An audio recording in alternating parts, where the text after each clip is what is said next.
The Mushoku Tensei Jobless Reincarnation Season 2 Part 2 OP and ED has been released by Crunchyroll, and upon seconds of watching it, I was like, I gotta stop and go make a video on this. I gotta talk about this. Full on spoiler, I think anybody that is anime only really should skip through the OP. I don't think it's gonna be very easy to skip through it without seeing at least something. It's nothing like crazy, and you have to really know what you're looking at, but at the same time, it's kind of like most OPs and EDs. It does tell you technically the direction the series is going to go, and I would hate for that mystery to be ruined for people. But yes, I want to go through this as a light novel reader. So if you are an anime only, I do not suggest you watch the rest of this video. I'm sorry to see you go, but I want to talk about this stuff and really dig into it, and I can't dig into it without spoiling things. So there's your warning. If you're an anime only, please stop watching this video. I do a video every single Sunday where I do Mushoku Sundays, where I go through the actual episode itself and talk about the episodes and what skip content is in there. So definitely watch those videos, just not this video. So with that said, with that warning out of the way, let's jump into it. The OP and the ED, the music-wise, I do like the OP. It's Hitorie, which obviously they did music for 86. It very much so sounds like their style. A lot of drum, a lot of guitar in there, which I think is really fantastic. I don't know that I like it for Mushoku Tensei, but that's mainly because I'm so used to Yuiko Ohara. Yuiko Ohara does like absolutely fantastic music for the series, and I kind of wish they would just keep to her, but I don't know. They just want to get the vibe up. They want to get those musicians in there, get interest in the series itself, so it makes sense. The ED, beautiful as always. I think, again, Yuiko Ohara, she's just absolutely gorgeous. Her vocals are just breathtaking. But yeah, music-wise, I enjoyed both of them. But again, I wish Yuiko got to do it all. That all said, I think I do want to say that I would see that Yuiko Ohara would not fit the visuals they do for the OP. So I guess it makes sense in that regard. But with all that said, let's get into the visuals. Hopefully I crop this enough that way, you know, the certain companies don't like attack me through YouTube, but we'll see. But let's dive through them.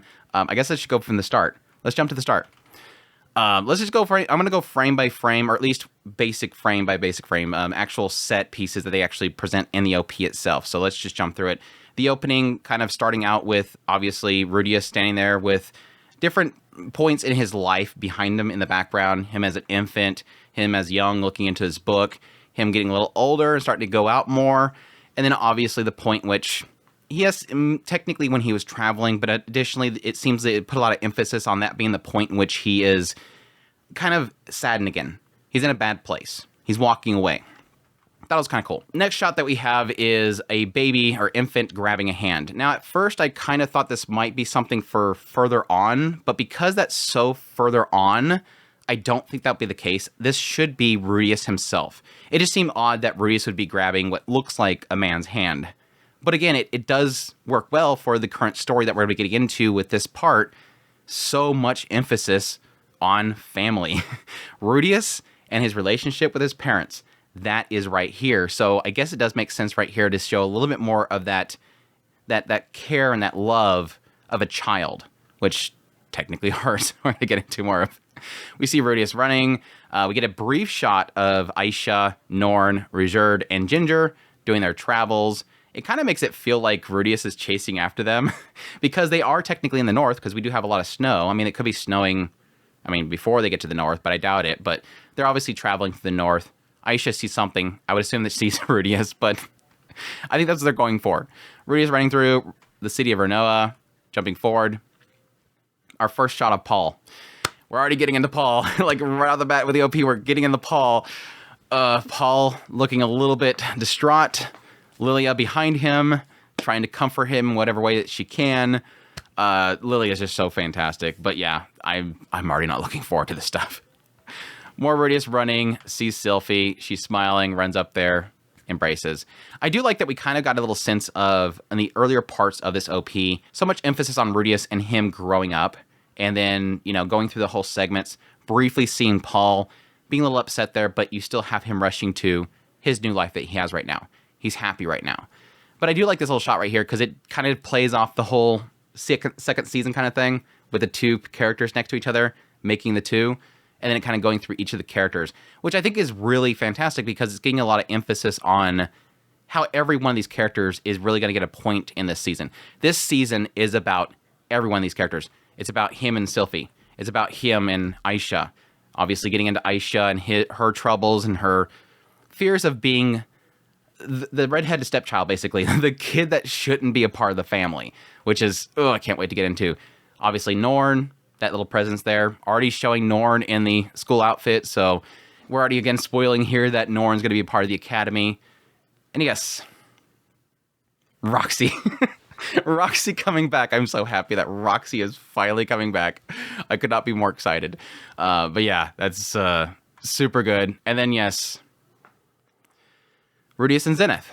Now, it's interesting that Rudeus goes back to being a child to show Zenith, which, again, is a tip of the hand to... Again, you're not going to... Anime onlys aren't going to understand this because it's not the presence in right now is this idea that something's wrong with Zenith. But it is, once again, putting all that emphasis on family. This OP, and even the ED, has so much emphasis on family.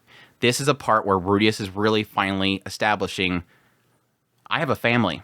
And he's never wanted to really give it any attention. He's never wanted to accept it. And now, I can't wait till we get into how they're going to portray how now he has a family that, yes, he made the same mistake again. And then Ball... Oh, I'm gonna so it's gonna so wreck me, Paul. Seeing Paul, he's gotten so much taller compared to Paul. It's so great seeing them stand side by side. Overall, the visuals in this OP, I forgot to mention earlier. Gosh darn, it looks so much sharper. It kind of makes me wish that the whole show looked like this, but typically the OPs don't look the same as the actual show itself, unfortunately. But the OP visuals look really good. Yeah, I get a little brief shot going back in the day. I do like this because it shows Rudeus and Sylphie, obviously, back when they're children, and then showing them now, currently, as they're together, walking around the streets. So that's a lot, which technically goes into a lot of what Rudeus thinks about at this current time. He keeps thinking about how Sylphie has changed so much. She's gotten a lot more independent and everything. We get to see them walk up to Ariel and Luke out in the streets. Not sure why they're just walking around out of middle of nowhere with... I like how there's so much emphasis throughout the entire book series that Ariel doesn't go out there. She'll usually, disguise herself. But no, right now, I guess apparently she's just cruising around the town. She's supposed to be protected. She's supposed to be protected. Anyways, get to see Rudeus come home to Aisha. Of course, because it's Aisha, she's ready to greet him the moment he comes home. Run out there, jump in his arms. Aisha's so great. Gosh, I love Aisha so much.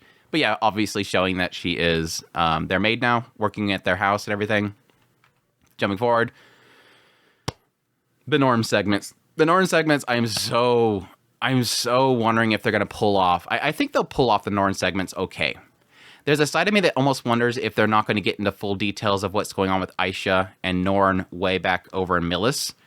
They might gloss over it, which, again, I'll be here to do all that coverage there, but... I think I want to believe that Norn is going to get handled perfectly. Because I think Norn is a case of something that can be presented in a way that's not too confusing. It's easy. It's easy to present, and it's extremely impactful. And I think that'll be really great. Now, is if they'll nail it connecting to Rudeus, that's going to be the question mark. Because that's so much in his head. Like, just the brief moment of him coming to the university and having that brief moment of kind of locking up. That stuff is going to be difficult for them to portray in an anime format. But yeah, obviously seeing Norm walking around the university, this is cool. This is it's not very subtle, but it is kind of subtle if you don't think about it. Seeing Norn, Rudeus is obviously walking up. We get that shot where Rudeus goes to wave to her.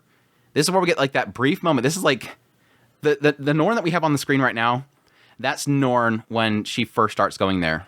And Rudeus is obviously trying to connect to her. There's a little bit of a disconnect happening there. She's obviously conflicted at the time because she's not as good as her sister or her brother. And the smile. And then the smile. Oh my gosh. It's like the before and after of the situation is pretty much what they're showing, it feels like. So I love that. I love that smile. It hurts. This was an odd one. And I'm not like this most craftiest person when it comes to symbolisms. Obviously, anybody that watches my Mushoku Mondays or anything I do, I'm not really good at symbolisms. I like what I see rather than trying to read what I think it's saying. Now I like to speculate, but it's hard for me to really read what they don't want to say that you can see in symbolisms, I guess. Showing Nanahoshi after taking off a mask is an oddity here, and I'm not sure exactly what they're showing here. This could be reflection, or just kind of a crafty way of showing or revealing Nanahoshi as a mask coming off the screen while you see her taking off her mask. I can say there's a possibility that it's trying to emphasize the idea that we're going to have Nanahoshi sort of get rid of that persona, take the mask off, and present herself. Because in the coming episodes, we're really going to see her more hanging out with Rudeus and, yes, see her. Because everything up until now has been Silent 7-Star. It has been Nanahoshi as this person trying to get home and not wanting to connect to this world. Whereas this coming chapter is going to be her going, I've failed and I'm never going to get home again. And she's going to break down and she's going to become much more a person. She's literally going to become very vulnerable. And so I can see that possibly being what they're trying to portray there. But yeah, very interesting. And she's beautiful. Nanahoshi, she's beautiful as always. Do we go to see Zenoba working on the doll, and obviously Julie extremely excited about it. I don't recall reading Julie being that excited about the doll, but she looks cute, so I'm fine with it. Obviously, also we see Ginger. Ginger has made it there, which again, that's Ginger coming here with Norn and Aisha and Rajerd, so she's arrived and she's working and taking care of them. Jumping forward, we have a really quick shot of Lenny and Presena. Apparently, they're not important enough. We're going to show them for one frame. But yeah, we get to see Best Girl Annalise. I cannot wait for some of these moments with Annalise coming up. I already seen the PV, or was a screenshot or something like that for the next episode. Already seeing that face. Already seeing that face from Annalise, and I am not looking forward to that. It's going to break my heart. But yes, her embracing good best boy Cliff is great. I'm guessing, I don't remember. I guess, yeah, this would be the point which he's going to start to research into Annalise. So that makes sense why it's kind of showing him working on a project and her embracing him. Obviously, because they're in love, but yeah, that too. But yeah, cool stuff there. Now, here was an interesting one. This is something I didn't catch the first time, so if you caught it the first time, good on you. I'm bad at this stuff. I didn't catch this the first time. Okay, so obviously from here, we're transitioning into the teleportation labyrinth. It didn't dawn on me until I watched it the second time that, yes, we have these pages flapping, so I'm going to assume that because we have all these teleportation circles, I'm assuming they're teleportation circles. I don't know if they've actually classified this is what a teleportation circles look like. I mean, yes, you get a basic idea by the circle itself, but I'm going to assume the book would have to be the teleportation labyrinth book. The book that Rudeus is going to take from the library to the Beggaret continent, which I thought was cool. Seeing a little brief shot of the book flipping and then jumping over to the teleportation circle. It was a cool little transition. But yes, obviously, Best Girl Roxy for Andrew. For Andrew, Best Girl Roxy. Looking sad and trapped, unfortunately. The goddess is in trouble. She needs help. She's waiting for her Prince Charming to come and show up.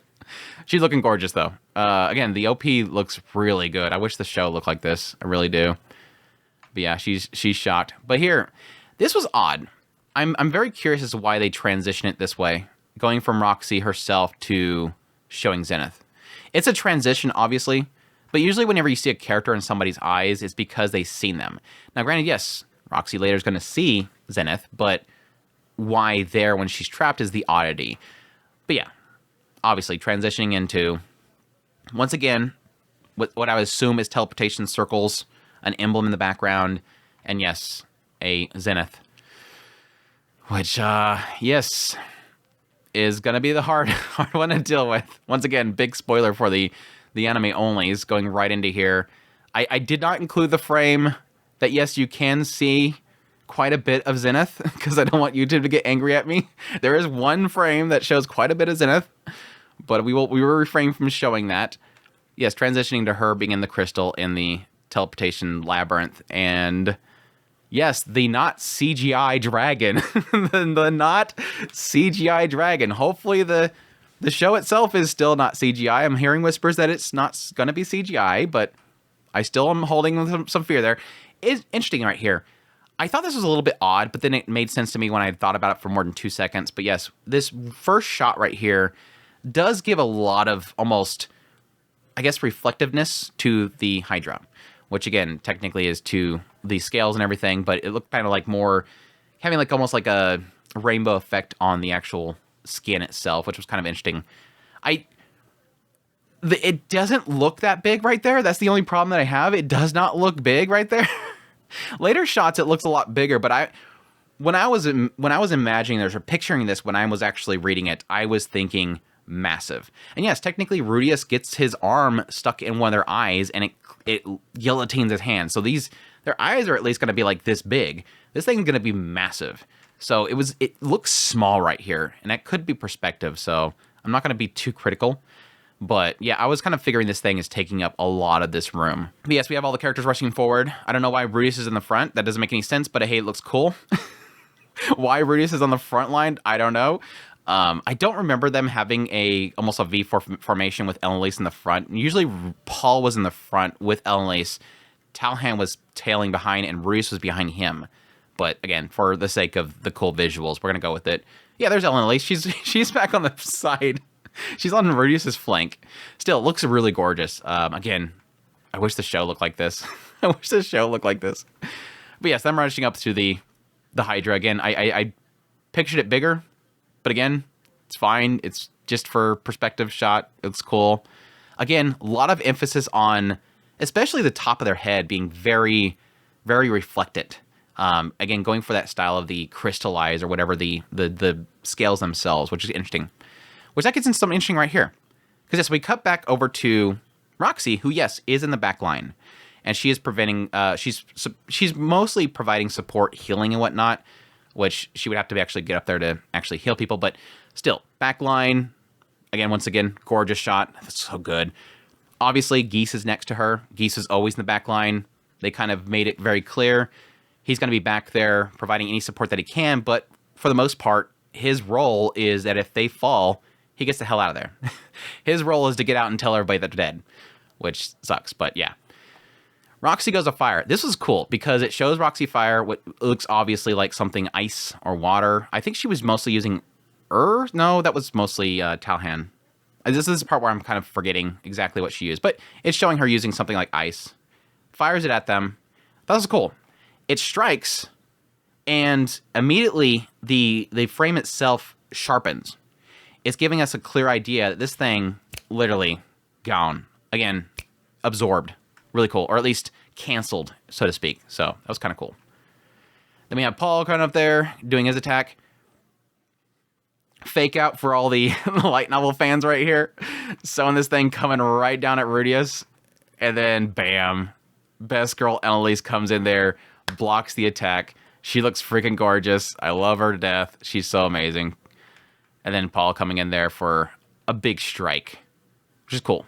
Very cool little shot there. And then, of course, Rudius using a fireball to char the cut that Paul just did right there. So this is obviously the second bout. And now here's we start getting into some heavy stuff here. Rudius, young. Paul, still young as well. This is technically back in Buena Village with Rudius and Paul. Still kind of sitting there. Now, here's the important thing. This is obviously in Buena Village. We've got the flower garden there. We have the brick wall in the background. This is their house in Buena Village. Cuts forward, and now we are in the north, or at least a snowy area, a gate in the background. It's obviously this is obvious where we're at right now. I'm assuming this is going to be a reflection of the very last chapter of Volume 12. Again, massive spoilers for people. If you're still watching, it's your own fault. He's got to be in the graveyard right here. This has to be Rudius in the graveyard, probably talking to Paul right now, which makes the scene like, I'm getting it right now. It's anything right now. Stop it. Makes it very emotional right here. This is obviously that last moment with him kind of standing there. Again, it doesn't look like there's any gravestones or anything nearby, but I'm going to assume this is kind of giving that perspective there. And why I say that also, one is because, yes, the snow, it makes me believe that typically when I think of snow in Mushoku Tensei, I think of the northern lands. We haven't really seen much snow elsewhere. So my assumption is that this is in Renoa. So yeah, Paul kind of brings out the fist. Note, this is what hurt me really badly. Note the gauntlet. Paul reaches out, little bro fist, obviously probably insinuating the idea of passing off the baton. Take care of them, son. Take care of them for me. I'm going to take care of them, father. Cutting forward, see Norn upset. Now, based on how this entire OP has played out in order, my assumption here is that this is Norn upset at the loss. It could be Norn not... this could be Norn when she shuts herself in, but I'm assuming this is Norn mourning. I don't know flowers. I do see a circle in the background. So this is probably the only frame that I would have to look into more. I'm not a flower person. About the only flower I know of is spider lilies. That's usually a big sign they use a lot. It doesn't look like a spider lily to me. Usually spider lily has like a lot of little strands that come down. So I'm not sure exactly what the flower means, but it is interesting that they have a circle in the background. So I could assume this could be something in Nanahoshi's room. I don't know. Okay, I feel stupid now.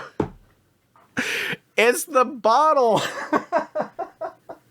It's the plastic bottle. I feel so stupid right now. I literally just thought of that. It wasn't dawning on me what it was sitting in. It's a freaking plastic bottle, Andrew. I was so focused on the flower, I wasn't paying attention to the bottle. It's the plastic bottle. Okay, yeah. I'm glad that I thought about the stupid thing on the wall. The circle being on the wall is obviously a summoning circle, and so this has to be Nanahoshi's room, and it didn't... Again, I wasn't thinking of what the flower was in. I'm just constantly thinking about what the flower is. Okay, yeah, there you go. That's what this is showing. This frame hurts so much. Again, in the novel series, when they're passing out the sword and everything, Zenith walks up and grabs his armor. Obviously going to be, in this case, his gauntlet. Again, this is exactly the same gauntlet they're drawing that Paul is wearing not even 3 frames prior. So this has to be Zenith, obviously wearing a very kind of casual and simple outfit that she's going to be wearing, obviously. And she's brushing her hand across the top of Paul's gauntlet. It sucks. It's such a sucky frame. I'm not gonna. That hurt me when I read it. I'm not gonna be able to watch this. I'm done watching the anime. I'm never gonna watch it again. Then we get a shot of obviously the pendant from Sylphie to Rudius, and I think the other one is Elaise's. I think that might be hers, unless I misremember. I know the bottom right one is the one that Sylphie made Rudius. So I would, and again, it was supposed to be something that was like a common thing those elves made. It would be obviously what Elise taught Laz, and then Laz taught Sylphie.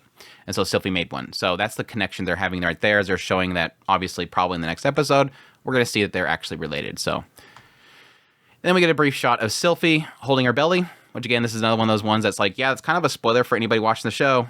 She gets pregnant. So we all kind of assume it's going to happen eventually, but still it's showing that she is pregnant.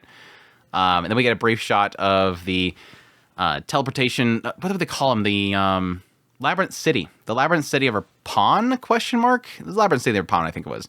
But yeah, that's a pretty much how I envisioned it was going to look. Now, I felt like it was going to have a lot more ribs kind of going around the city itself, but this is pretty much what I pictured in my head.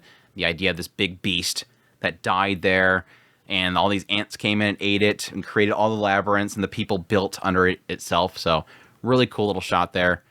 And then Rudius coming back home, reflecting, looking out in the middle of nowhere, and then everybody welcoming him home because he has a place to come home to. So cool stuff. Cool stuff. Get a little smile from him. He's happy.